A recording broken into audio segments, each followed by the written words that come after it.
Hello बच्चा लोग, आज मैं आपको 2019 का सेट कंप्लीट कराने जा रहा हूं, जिसमें आपको अति लघु उत्तरीय प्रश्न और लघु उत्तरीय प्रश्न हम आपको समझाएंगे। ठीक है। अच्छा, तो अब इसमें जो है हमारे पास जो अति लघु उत्तरीय प्रश्न दिए गए हैं उनमें पहला question, it mean question number 11 दे रखा है, प्राप्त ब्याज को निवेश क्रियाकलाप कब समझा जाता है। देखिए, जब निवेश क्रियाकलाप का मतलब होता है विनियोजित क्रियाकलाप, जिसमें हम पैसे को इन्वेस्ट करते हैं। किसमें? स्थायी संपत्तियों में जब पैसे को विनियोग किया जाता है तो ऐसी समय में जो हमें लाभ मिलता है ब्याज के रूप में, वो हमारा लाभ होता है, और जिसमें हमारे पास रोकड़ प्रवाह आने की संभावना होती है, और जिसमें हम इसको पॉजिटिव प्लस के साइन में दर्शाते हैं। ये हो गया आपका question number 11। Next question number 12, आयगत प्राप्तियों का क्या अर्थ होता है। देखिए, आयगत प्राप्तियों का मतलब होता है कि जब हमारे पास पैसा आ रहा है, और यहां पर आयगत का मतलब होता है रिकरिंग, जो बार बार आने वाली प्रवृत्ति का होता है, जिसमें हमारे पास हर बार पैसा प्राप्त होता है। जैसे लिखा है कि व्यवसायी जब माल व्यवसाय में बेचने के लिए प्रयोग करता है तो ऐसी कंडीशन पर जो आय उसे प्राप्त होती है उसे आयगत प्राप्ति कहा जाता है, और ये उसकी प्रत्यक्ष रूप से आय मानी जाती है। ठीक है बच्चों, ये आपका क्वेश्चन नंबर 12 हो गया है। ठीक है। अच्छा, अब आते हैं नेक्स्ट क्वेश्चन पर। अब क्वेश्चन नंबर है 13, ख्याति के मूल्यांकन के समय क्रय के बराबर वर्षों की संख्या से आप क्या समझते हैं। तो बेटा, यहां पे जो दिया गया है क्रय के मूल्य, इसका मतलब ये होता है कि जब हम बिजनेस का व्यापार करते हैं तो ऐसी समय में हमारे पास जितने भी वैल्यूम क्रय की बढ़ती है, उतना ही हमारे व्यापार की ख्याति का मूल्य बढ़ता है। तो ऐसी कंडीशन पे हम आपको ख्याति के लिए एक फॉर्मूला दिया गया है, वो मैं आपको लिखकर बताता हूं, जिसका आप प्रयोग कर सकते हैं। तो ख्याति का प्रयोग करने के लिए, जिसमें हम क्रय मूल्य का प्रयोग करते हैं, इसका फॉर्मूला होता है एवरेज प्रॉफिट। इट मीन कि गुडविल निकालने का फॉर्मूला होता है average profit into number of purchase year. इसका मतलब होता है कि जितने साल तक हम क्रय करते हैं उतने ही साल तक हमारे पास क्रय की वैल्यू बढ़ती है, जिससे हमारे व्यापार का साइज बढ़ता है और पूंजी भी बढ़ती है। तो ऐसी कंडीशन पे ख्याति का मूल्यांकन क्रय के मूल्य के बराबर निकाला जाता है। ठीक है बच्चों। अच्छा, अब आता है नेक्स्ट क्वेश्चन, क्वेश्चन नंबर 14, जिसमें लिखा है कि साझेदार के प्रवेश पर पुनर्मूल्यांकन खाता बनाने के कोई 2 कारण दीजिए। देखिए, जब कोई साझेदार फर्म में प्रवेश करता है तो ऐसे समय में हमारे पास 2 प्रॉब्लम्स या बहुत से ऐसी प्रॉब्लम्स होती हैं जो क्रिएट होती हैं, लेकिन यहां पे सिर्फ हमें 2 बताना है। पहला कि फर्म की वास्तविक स्थिति को ज्ञात करने के लिए हम यहां पर पुनर्मूल्यांकन करते हैं। ठीक है, पहली कंडीशन। और दूसरी कंडीशन ये होती है कि आपसी मतभेद ना हो साझेदारों में, उन चीजों को खत्म करने के लिए ही अनुबंध किया जाता है, और उन साझेदारों के बीच में तालमेल बनाए रखें तो ऐसा कोई व्यापार किया जाता है। तो 2 ऐसे कारण हैं जिसमें आप साझेदार के लिए पुनर्मूल्यांकन खाता बनाते हैं।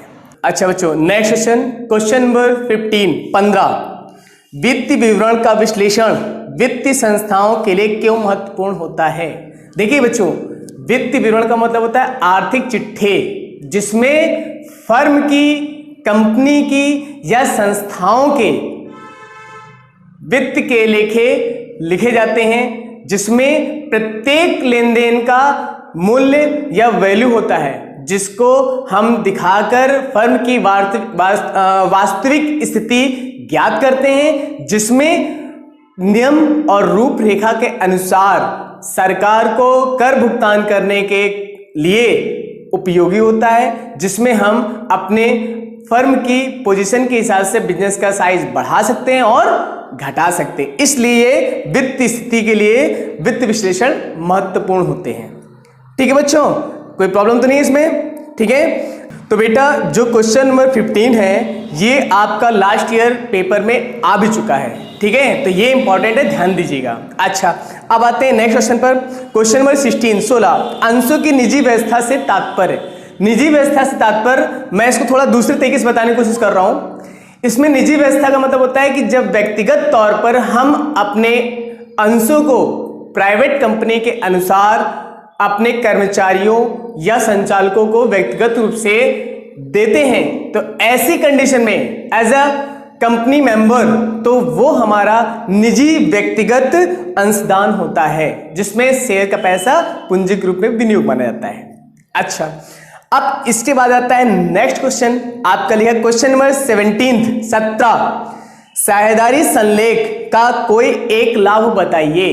देखिए, साझेदारी संलेख जब कोई शर्तें इट मीन कि इसका मतलब यह होता है कि जब साझेदार अपने सभी शर्तों को जिस पत्र पर लिखते हैं उसे साझेदारी संलेख कहते हैं। अब इसका लाभ क्या होता है कि भविष्य में होने वाले किसी भी मतभेद से साझेदारों को दूर रखा जाता है। अगर कोई भी किसी भी प्रकार का मतभेद हो तो वहां पर सभी साझेदार उस अनुबंध के प्रयोग से कानूनी तौर पर उस चीजों को निवारण कर सकते हैं। तो ये लाभ होता है साझेदारी संलेख होने का। ठीक है, जैसे एग्जांपल मैं दे रहा हूं, जैसे आपने अपना मकान खरीदा, मकान की जब तक रजिस्ट्री आपके हैंड ओवर या आपके नाम से नहीं होगी तब तक आप उस मकान के मालिक माने नहीं जाएंगे। तो ऐसी कंडीशन पे रजिस्ट्री होना अनिवार्य होता है। उसी प्रकार से साझेदारी में साझेदारी संलेख होना भी अनिवार्य होता है। ठीक है बच्चों। अच्छा, नेक्स्ट आपका क्वेश्चन लिखा है क्वेश्चन नंबर 18 न्यून अभिदान से आप क्या समझते हैं। देखिए, न्यून अभिदान का मतलब यहां पर होता है, इसको न्यून नहीं कहा जाता है, इसको न्यूनतम अभिदान कहते हैं। ठीक है बच्चों, न्यूनतम अभिदान का मतलब होता है कि कोई नई कंपनी जब सार्वजनिक तौर पर नया व्यापार करने आती है 2013 के अंतर्गत, ठीक है ना, तो उस कंपनी का 90% एप्लीकेशंस कंपनी के पास आनी चाहिए, तभी वो कंपनी बिजनेस कर सकती है। इसके अलावा वो बिजनेस नहीं कर सकती है। और इसके लिए बेटा कंपलसरी ये है कि उनका कम से कम जो प्रविवरण निर्गमित किया जाता है उसके 120 दिन के अंदर ये 90% की राशि आ जानी चाहिए, नहीं तो कंपनी को वो पैसा अपने शेयर होल्डर्स को वापस करना पड़ता है। ठीक है, जिसमें 73 दिन की मान्यता होती है, जिसमें ब्याज के साथ उनको शेयर होल्डर्स को पैसा वापस करना पड़ता है। अच्छा, और अगर ये पैसा कंपनी के पास आ जाता है तो कंपनी इनका प्रयोग ऐसे खर्चों के लिए करती है जो आपके प्रारंभिक होते हैं। ठीक है ना, तो उन खर्चों में प्रयोग करता है। बेटा जिसको ज्यादा लंबा नहीं करेंगे, बस इतना ही आपके लिए, क्योंकि इतना ही आप 2 नंबर में लिख सकते हैं। ठीक है। अच्छा, अब नेक्स्ट क्वेश्चन दिया गया है कि साझेदार के चालू खाते के डेबिट पक्ष की 2 मदें लिखिए। बेटा आपको याद होगा कि ये क्वेश्चन 2018 में भी आ चुका है। ठीक है ना। अब आपको बताना क्या है, चालू खाता। साझेदार के चालू खाते में हम 2 ऐसी मदों का नाम लिखें जो हम लिखी जाती हैं। ठीक है, तो पहला है आपका आहरण। ठीक है, तो आहरण एक ऐसी राशि है जो साझेदार व्यक्तिगत तौर पर निकाल लेते हैं फर्म से, पहली राशि। और दूसरी होती है यहां पर आपका प्रॉफिट एंड लॉस, हानि के रूप में। जब साझेदार किसी प्रकार की हानि का व्यय करते हैं या वाहन करते हैं तो उस हानि को हम डेबिट पक्ष में दिखा देते हैं। ठीक है बच्चों। अच्छा, अब आपका next question, it mean question number आपका, इसका मतलब है कि क्वेश्चन नंबर 20, ये आपका अति लघुत्तरीय प्रश्न का अंतिम क्वेश्चन है। ठीक है, इसमें लिखा है वित्त विवरणों के विश्लेषण के लिए किसी एक टूल का वर्णन कीजिए। देखिए वित्त विवरण टूल का वर्णन कीजिए, तो टूल का वर्णन है रोकड़ प्रवाह। रोकड़ प्रवाह का मतलब होता है कि जब हमारे पास कैश का आना और कैश का जाना यहां पर दिया जाए वित्त स्थिति के अनुसार, तो उस प्रवाह को हम क्रियाकलापों में विनियोजित करते हैं, जिसमें हम 3 प्रकार के क्रियाकलाप करते हैं जो हमारे पास है संचालित क्रियाकलाप, विनियोजित क्रियाकलाप और वित्त क्रियाकलाप। इन तीनों क्रियाकलाप में हमारे पास वित्त का इट मीन कि इसका मतलब रोकड़ प्रवाह का विवरण होता है, और ऐसी कंडीशन में हमारे पास ये एक टूल होता है जिसमें हम वित्त स्थिति को आसानी से ज्ञात कर सकते हैं। ठीक है बच्चों, तो अति लघुत्तरीय प्रश्न मुझे उम्मीद है कि आप लोगों को समझ आ गए होंगे, और अगर कोई प्रॉब्लम होती है तो आप इसे हमें कमेंट सेक्शन में आके पूछ सकते हैं। तो बच्चों अब मैं आपके लिए बता रहा हूं लघु उत्तरीय प्रश्न। देखिए ये ऐसे प्रश्न हैं जो आपको 5 नंबर का एक आपको हल करना है, ठीक है, या आपको इसको संक्षिप्त में लिखना है। तो इसमें आपके कम से कम 5 नंबर के 6 क्वेश्चन आएंगे। ठीक है, अच्छा तो अब आपका क्वेश्चन स्टार्ट होता है क्वेश्चन नंबर 21। ये मैं आपको बता रहा हूं, लिखा है इसमें कि आय व्यय तथा लाभ हानि खाते की तरह है, संक्षिप्त में कथन की व्याख्या कीजिए। देखिए आय व्यय खाता और लाभ हानि खाता दोनों ऐसे खाते हैं जो वर्ष के अंतर्गत एक साल में बनाए जाते हैं, जिसमें हमारे पास एक वर्ष के हानि व्यय लाभ या हमारे पास आय का विवरण होता है, निश्चित एक साल का ही होता है। और अगर इसमें किसी प्रकार की कोई वहां पर वैल्यू दिखाने वाली होती हैं तो उन वैल्यूज को हम प्रॉफिट एंड लॉस अकाउंट, जिसमें हमारे पास 2 साइड होती हैं डेबिट और क्रेडिट, 2 में और बाई में हमारे पास वैल्यू शो करते हैं, जिसमें 2 में हमारे पास लॉसेस या एक्सपेंसेस आपके शो आउट होते हैं। ठीक है, और अगर किसी प्रकार के भी एक्सपेंसेस हैं जैसे सैलरी,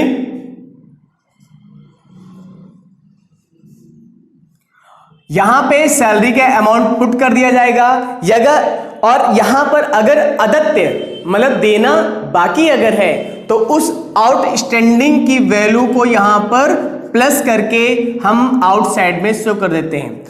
और ये जो हमारा जो व्यय है एक्सपेंसेस है ये एक वर्ष का ही निश्चित होता है, जिस पर हम इसको आसानी से दिखा देते हैं।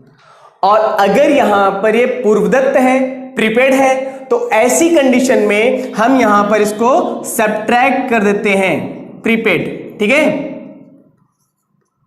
तब यहां पर इसको आउट फॉर्म में दिखा देते हैं। तो ये हमारे प्रॉफिट एंड लॉस के आइटम्स होते हैं, और डेप्रिसिएशंस हैं, उन डेप्रिसिएशंस को भी हम यहां पे दिखा देते हैं। ठीक है, डेप्रिसिएशन ऑन असेट्स। ठीक है बेटा, ये आपके ऐसे आइटम्स होते हैं जो डेबिट में ही शो होते हैं। अच्छा क्रेडिट में, अब इसमें हमारे पास पिछले वर्ष का लाभ हो, ठीक है, पिछले वर्ष का प्रॉफिट है तो बैलेंसिंग फिगर होता है बैलेंस B/D। ठीक है, और अगर किसी प्रकार का आपको इनकम रिसीव हो रहा है जैसे कमीशन मिल गया, ठीक है, और इसमें भी बेटा वैसी कंडीशन है, अगर कमीशन मिलना बाकी है तो उसे हम ऐड कर लेते हैं और इसको बोलते हैं एक्रूड, और अगर यही एडवांस में मिल जाता है तो उसे हम सब्ट्रैक्ट कर देते हैं। ठीक है, और ये एडवांस रिसीव्ड के नाम से सब्ट्रैक्ट किया जाता है। ठीक है, तो ऐसी कंडीशन में जो हमारे पास वैल्यू स्पॉट होती है बाहर में, ये हम दिखा देते हैं, और यहां पर हम इनके टोटल्स को मेंशन करते हैं, देखते हैं कि हमारा डेबिट का अमाउंट ज्यादा है या क्रेडिट का अमाउंट ज्यादा है। अगर क्रेडिट ज्यादा है तो हमारा प्रॉफिट निकलता है, और अगर डेबिट ज्यादा होता है तो हमारा लॉस निकलता है। तो ये हमारा बेटा लाभ हानि खाता और आय व्यय खाता दोनों ऐसे हैं जो एक वर्ष के अंतराल पर ही बनाए जाते हैं। ठीक है बेटा, तो ये आपका उदाहरण है जिसमें आप इनको डिनोट कर सकते हैं। ठीक है, अच्छा बच्चों, तो नेक्स्ट क्वेश्चन है 22, जिसमें लिखा है निम्न सूचनाओं से रोकड़ प्रवाह तैयार करने के लिए आयकर के लिए आयोजन खाता बनाइए। तो ये आयकर के लिए खाता बनाना है आपको। ठीक है, provision for tax.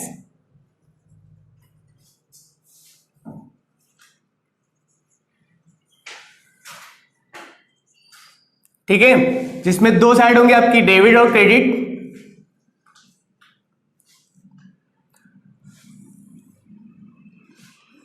Particular amount, particular amount. ठीक है, अब ये टू और बाय। इसमें बेटा एक चीज ध्यान दीजिएगा, टैक्स हमारी लायबिलिटी होती है, और जब लायबिलिटी यहां पर शो आउट होती है अकाउंट में, तो इसको हमेशा क्रेडिट से दिखाते हैं। तो क्रेडिट में हमारा होता है बाय बैलेंस B/D। तो ये जो बैलेंस हमारा दिखा है बेटा, तो ये आपका प्रीवियस ईयर मतलब बीते हुए वर्ष का होता है, जिसमें देखिए बीते वर्ष का दिया है 31/3/2019 में 80,000 रुपए, और 31/3/2020 में करेंट वर्ष का 1 लाख रुपए, और इस वर्ष आपने जो 70,000 रुपए भुगतान किए हैं ये दिखाया गया है। तो हमारे पास पिछले वर्ष का था 80,000 रुपया, ठीक है, और करेंट वर्ष का बैलेंस है 2 बैलेंस C/D। तो यहां पर 1 लाख दिया गया है, जिसमें हमारे पास वर्तमान समय में इन्होंने मतलब प्रीवियस ईयर जो फाइनेंशियल ईयर डेट होती है 31 मार्च में, तो इन्होंने बैंक से नगद पेमेंट किया है। बैंक ये पेड होता है टैक्स। ठीक है बेटा, और इन्होंने पेमेंट किया है 70,000 रुपए। ठीक, अब हमारे पास डेबिट की वैल्यू ज्यादा है, क्रेडिट की वैल्यू कम है, तो ऐसी कंडीशन पे इसको ऐड करेंगे तो 1,70,000 रुपये आता है, और इस 1,70,000 में जब हम 80,000 को घटाते हैं तो हमारे पास जो वैल्यू आती है 90,000 की आती है, और ये 90,000 रुपये हमारा आता है statement of profit and loss. ठीक है बेटा, तो ये आपका प्रोविजन फॉर टैक्स आयकर का आपका आयोजन खाता बन जाता है, जिसके रोकड़ प्रवाह में हम दिखाए जाते हैं। अब ये जो स्टेटमेंट ऑफ प्रॉफिट लॉस दिया गया है, ये हमारा बिफोर जो आपका नेट प्रॉफिट बिफोर टैक्स होता है वहां पर इसका यूटिलाइज किया जाता है। ठीक है बेटा, बस इसके लिए यही इंपॉर्टेंट है जो आपके लिए दिखा दिया मैंने। ठीक है, और मुझे उम्मीद है कि आपको क्वेश्चन समझ आया होगा। ये आपका प्रैक्टिकल क्वेश्चन है जो 5 नंबर में पूछा गया है। ठीक है बेटा, तो बच्चों आते हैं नेक्स्ट क्वेश्चन पर। क्वेश्चन नंबर 23 लिखा है कि किसी साझेदारी फर्म की ख्याति को प्रभावित करने वाले तत्वों का या घटकों का लिखिए। अच्छा, अब इसमें तत्व और ये आपके कौन से होते हैं? देखिए जो बेटा मेन इसमें होते हैं आपके पूंजी। अब पूंजी का मतलब यहां पर होता है जब हम व्यापार शुरू करते हैं तो वहां पर पैसों का विनियोग करते हैं, तो जो पैसा हम विनियोग करते हैं वो पूंजी होती है। और अगर पूंजी की वैल्यूम हमारे पास कम होता है तो पूंजी की वैल्यूम कम होने से हमारा लाभ कम होता है, और जब पूंजी की वैल्यूम ज्यादा होती है, प्लस होता है, तो हमारे बिजनेस का साइज बढ़ता है और हम दूर दराज के व्यापारियों से या अपने ग्राहकों से अपनी बात आसानी तक पहुंचा सकते हैं, अपना प्रोडक्ट आसानी से पहुंचा सकते हैं। दूसरा होता है स्थान। हमारे व्यापार का स्थान, जहां हम अपना व्यापार करते हैं वहां पर हमारे पास हमारे ग्राहक आसानी से हम तक पहुंच जाए, ऐसा हम सोचते हैं। और अगर हम अपना स्थान प्रतिदिन या हर मंथ या हर वर्ष बदलते रहेंगे तो हमारे बनने वाले ग्राहक हमसे दूरी बना लेंगे और वो हमारे पास ना आकर कहीं और चले जाएंगे, जिससे हमारी ख्याति कम हो जाएगी। ठीक है बच्चों, और इसके बाद होता है बिजनेस का नेचर, मतलब व्यवसाय की प्राकृतिक। इसमें होता क्या है कि हम बिजनेस को हम अपने मौसम के अनुसार करते हैं। ठीक है। मौसम के अनुसार का मतलब होता है कि जब हम बिजनेस करते हैं तो ऐसे बिजनेस का सिलेक्शन करते हैं जो हमारे मौसम पर निर्भर करता है। अब आप ऊनी कपड़े गर्मियों में बेचने बैठेंगे तो आपका बिजनेस क्या चल पाएगा? नहीं चल पाएगा। आपको ये चीज पता होनी चाहिए कि जैसा हमारे पास मौसम होता है उसी प्रकार से फल, वस्त्र और विभिन्न प्रकार की चीजों की आवश्यकता होती है। तो हमारे बिजनेस का प्राकृत नेचर भी प्रभावित करता है हमारी ख्याति को। ठीक है बच्चों। अच्छा, इस पर आता है कि जोखिम की मात्रा, व्यवसाय में जोखिम की मात्रा। एक बिजनेसमैन जितना जोखिम अपने लिए या अपने बिजनेस के लिए वेयर करता है उतना ही वो बिजनेस में लाभ कमाता है, और जितना जल्दी डिसीजन ले सकता है, डिसीजन मेकिंग कर सकता है, जितना अच्छा प्रबंध कर सकता है उतना ही अच्छा उसका बिजनेस का प्रभाव भी दिखता है। और यही होता है जब बिजनेस में हमारे पास ख्याति की वैल्यू को घटाया और बढ़ाया जाता है। अगर बिजनेस का प्रबंध अच्छा है तो लाभ भी अच्छा होगा और आपके जितने भी कर्मचारी होंगे सब आपका सहयोग भी करेंगे। ठीक है। अच्छा, अब उसमें आता है एकाधिकार।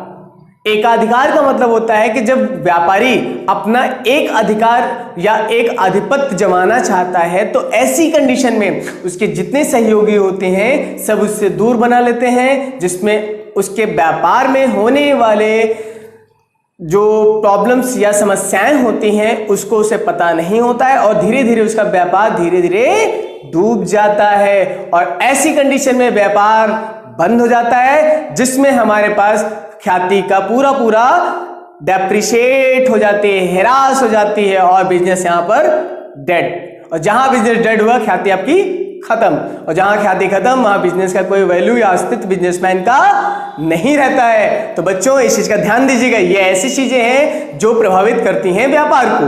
ठीक है ना, तो इन चीजों को ध्यान दीजिएगा। ठीक है बच्चों। तो बच्चों आते हैं नए सेशन पर। क्वेश्चन नंबर 24, इसमें लिखा है सुधा, पुष्पा और संयुक्ता एक फॉर्म में समान साझेदार हैं। ठीक है, सुधा, पुष्पा और संयुक्ता, इनका रेशियो समान है। समान का मतलब होता है 1:1:1।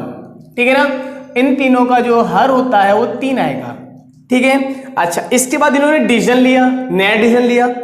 नया जब डिसीजन लेते हैं तो 1 अप्रैल 2018 को लेते हैं, जिसमें ये ओल्ड रेशियो दिया गया है और न्यू रेशियो के लिए इन्होंने डिसीजन लिया है 3:3:2।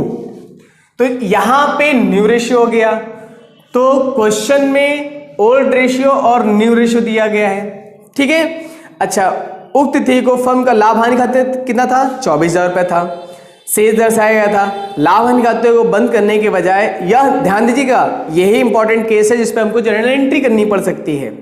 तो लाभ हानि खाते को बंद करने के बजाय यह निर्णय लिया गया कि लाभ विभाजन अनुपात में बदलाव के लिए जो चेंजेस होते हैं, अब लाभ हानि अनुपात में जो चेंजेस होंगे उन्हीं के हिसाब से हमें लाभ हानि खाते को लिखना है। तो अब इसमें चेंजेस क्या है? तो यहां पर लिखिएगा न्यू रेशियो दिया गया है तो हमें क्या निकालना भाई? Sacrifice ratio. तो सैक्रिफाइस रेशियो के लिए फॉर्मूला हमारे पास होता है old ratio minus new ratio. तो क्वेश्चन में यहां पे तीनों का निकालना पड़ेगा। ठीक है। तो पहले हमारे पास कौन है? सुधा। सुधा का शेयर है 1/3 माइनस 3/8। अब इनका एलसीएम लेना है हमको। ठीक है। तो यहां पे 3 और 8 का एलसीएम कितना होगा भाई? आप दोनों को मल्टीप्लाई कर लीजिए। तो 3 8 या 3 8 24। आप क्रॉस मल्टीप्लाई कर दीजिए दोनों को। तो 8 एकम 8 माइनस 3 3 9। तो यहां पर आता है 1/24। तो ये हमारे पास आता है निगेटिव में। किसमें आएगा भाई? निगेटिव में। तो ब्रैकेट बन गया तो ये निगेटिव हो जाता है। ठीक है। इसका मतलब सुधा यहां पर गेन कर रही हैं। ठीक है। अच्छा, अब आता है किसका भाई? पुष्पा का। पुष्पा कितना दिया है? 1/3 माइनस करेंगे 3/8। सेम कंडीशन है तो इसका मतलब सेम होगा। तो 8 - 9 डिवाइडेड बाई 24। तो यहां पर आता है -1/24। तो ये भी निगेटिव हो गया भाई। ठीक है। अब इसके बाद में तीसरा कौन है भाई, संपदा, इनका निकाला जाएगा 1/3 और यहां पे इनका शेयर दिया 2/8। एलसीएम लेते हैं भाई 24 आएगा, 24 को 8 एकम 8 3 दूनी 6, तो यहां पर आएगा 2/24। तो ये पॉजिटिव आया है, तो पॉजिटिव आने का मतलब होता है इन्होंने सेक्रीफाइस किया है। तो जो सेक्रीफाइस करता है उस व्यक्ति को प्रॉफिट का शेयर दिया जाएगा। तो यहां पर जो प्रॉफिट जो दिया गया है उसका वैल्यू कितना भाई, उसकी वैल्यू 24,000 को जब हम गेनिंग रेशियो में सेक्रीफाइस रेशियो में निकालते हैं तो वैल्यू 2/24। तो यहां सॉल्व करेंगे 24 कैंसिल हो जाएगा, 1 आएगा, 1 2 2000। तो भाई संपिता को कितना प्रॉफिट मिलेगा, 2000 रुपए ये मिलेगा। और गेन किसने किया भाई, सुधा और पुष्पा ने, तो इसलिए इस पार्ट को इनके रेशियो में लाएंगे लोग। तो यहां पे जो जर्नल एंट्री हमारी बन जाती है वो होगी Sudha's capital account debit, Pushpa's capital account debit to Sampita. अब इनका शेयर कितना है भाई, कैपिटल 2000 और इनकी वैल्यू कितनी होगी 1000, ठीक है। बीइंग जो नरेशन का होता है ये लिखा जाएगा being profit and loss adjust in sacrifice ratio, ठीक है। तो जो प्रॉफिट लॉस है उसको सेक्रीफाइस रेशियो में एडजस्ट किया जाता है, समायोजित किया जाता है, ठीक है बच्चों। तो ये आपका क्वेश्चन है, मुझे उम्मीद है कि आपको ये चीज समझ ये है, ठीक है। और अगर कोई प्रॉब्लम होती है तो आप पूछ सकते हैं, ठीक है, कमेंट सेक्शन में आके। तो बच्चों आते हैं नेक्स्ट क्वेश्चन पर, क्वेश्चन नंबर 25 जिसमें लिखा है श्वेत समता अंश से क्या अभिप्राय है, या इसका संक्षिप्त में टिप्पणी दीजिए, ठीक है, या आप क्या समझते हैं। तो देखिए समता अंश होते क्या है, ठीक है। धारा जो हमारी दी गई है अधिनियम 2013 की धारा 288 के अंतर्गत ये ऐसे साधारण अंश हैं जो कंपनी अपने कर्मचारियों और संचालकों के मान में वृद्धि करने के लिए या उनकी पोजीशन को बढ़ाने के लिए उनका जो अंश होते हैं उनको निर्गमित किए जाते हैं। ये ऐसे अंश होते हैं जो वास्तविक तौर पे कंपनी के असली मालिक होते हैं। जब कर्मचारी और संचालक कंपनी के मालिक बन जाते हैं तो उनका कंपनी के प्रति लगाव और बढ़ जाता है और लाभ कमाने की रुझान में वो कंपनी का पूर्ण सहयोग करते हैं, जिसमें कंपनी के कार्य, पूंजी या कंपनी के अदर जितने भी अन्य कार्य होते हैं उन सभी कार्यों को अपने व्यक्तिगत तौर पे लाभ के उद्देश्य से पूर्ण करते हैं। ये ऐसे ही अंश हैं जो कंपनी अपने सिर्फ कर्मचारी और संचालकों को ही निर्गमित करती है, ठीक है ना बच्चों। तो ये आपका हो गया क्वेश्चन नंबर 25। अच्छा, अब आते हैं नेक्स्ट और अंतिम क्वेश्चन पर, लास्ट क्वेश्चन पर, जो आपका लघु उत्तरी का आखिरी है। लिखा है वित्त विवरणों के विश्लेषण के किन्हीं 4 उपकरणों का संक्षेप में वर्णन कीजिए। तो हमारे जो क्वेश्चन दिए गए हैं, ठीक है बच्चा, तो क्वेश्चन में हमारे पास जो विवरण है, टूल्स, उपकरण जो हमारे वित्त विवरण को आसानी से विश्लेषित करते हैं, तो वो 4 इस प्रकार हैं। पहला तुलनात्मक विवरण, वित्त विवरण। दूसरा होता है कोष प्रवाह। तीसरा है रोकड़ प्रवाह। चौथा है प्रवृत्ति विश्लेषण, ठीक है।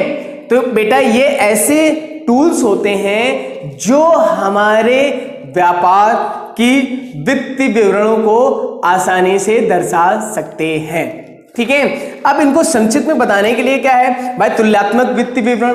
तुलनात्मक वित्त विवरण का मतलब होता है कि ऐसे वित्त विवरण जो कंपनी के वर्तमान और बीते हुए पिछले वर्ष से तुलना करके बनाए जाते हैं।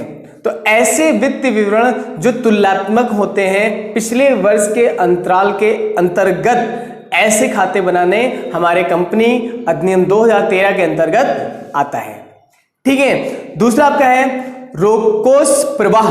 कोष प्रवाह का मतलब जिसमें आपको वित्त का या आपके जो दायित्व होते हैं उन दायित्वों का ऐसा कोष या ऐसा फंड जिसमें आप अपने लाभ से पैसा निकालकर धीरे धीरे अननोन दायित्वों को भुगतान करने के लिए बनाते हैं, जिसमें दायित्वों को छोड़कर जो भी आपका लायबिलिटीज होता है, इट मीन कि आपके पास, इसका मतलब ये होता है कि जो फंड होते हैं, फंड का मतलब होता है टोटल असेट्स से लायबिलिटीज को सब्ट्रैक्ट कर देते हैं, तो जो पैसा बचता है वो आपका फंड होता है, पूंजी कोष का होता है। और ये पूंजी कोष हमारे पास अननोन दायित्व को पूर्ण करने के लिए और कंपनी की पोजीशन को वृद्धि करने के लिए प्रयोग में लाया जाता है। ठीक है बच्चों। अच्छा, तीसरा होता है रोकड़ प्रवाह। रोकड़ प्रवाह का मतलब होता है जिसमें नगद पैसे की वृद्धि या कमी होती है, जिसमें हम अपने कैश फ्लो स्टेटमेंट में उसको समझ चुके हैं। जो कैश फ्लो स्टेटमेंट है उसमें हम अपने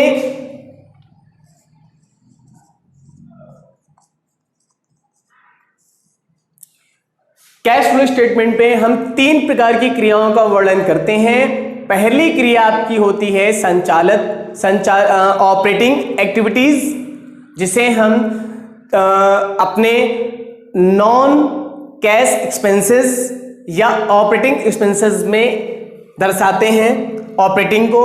दूसरा होता है वित्तीय, इट मीन की वित्त नहीं, इसके पहले आता है विनियोजित क्रियाकलाप, मतलब इन्वेस्टिंग एक्टिविटीज, जिसमें हम स्थायी संपत्तियों को खरीदने और बेचने का काम करते हैं, जिसमें हमारे पास बहुत बड़ी मात्रा में पैसा आ रहा होता है या बहुत बड़ी मात्रा में पैसा जा रहा है। तो ऐसी स्थिति में हमारे पास विनियोजित क्रियाकलाप। अब आता है वित्तीय क्रियाकलाप। वित्तीय क्रियाकलाप में हमारे पास उन सोर्सेस या उन स्रोतों का यहाँ पे अनुमान लगाया जाता है जिसमें हमारे पास पैसा पूंजी या ऋण के रूप में पैसा आ रहा है या पैसा जा रहा है। तो ये हमारे पास हो जाता है रोकड़ प्रवाह। अच्छा, अब आता है प्रवृत्ति विश्लेषण। अब ये अंतिम है। अब प्रवृत्ति विश्लेषण होता क्या है, पहले बेटा ये समझ लेना। देखिए, प्रवृत्ति विश्लेषण का मतलब यहां पर लिया जाता है कि जो रेगुलर रूटीन पर असेंडिंग या डिसेंडिंग ऑर्डर में हमारे फर्म में चलने का काम करता है। ठीक है, लाभ या हानि। तो असेंडिंग या डिसेंडिंग, जैसे हम देखते हैं कि हमारा 2000 में कितना प्रॉफिट हुआ। अब प्रॉफिट की वैल्यू जैसे मान लीजिए कि 10,000 रुपए है। अब हम 2001 में उम्मीद क्या करेंगे कि हमारे प्रॉफिट की वैल्यू कितनी होगी, 10,000 से बढ़ेगी या तो घटेगी। अगर बढ़ा तो 11,000 हो गया।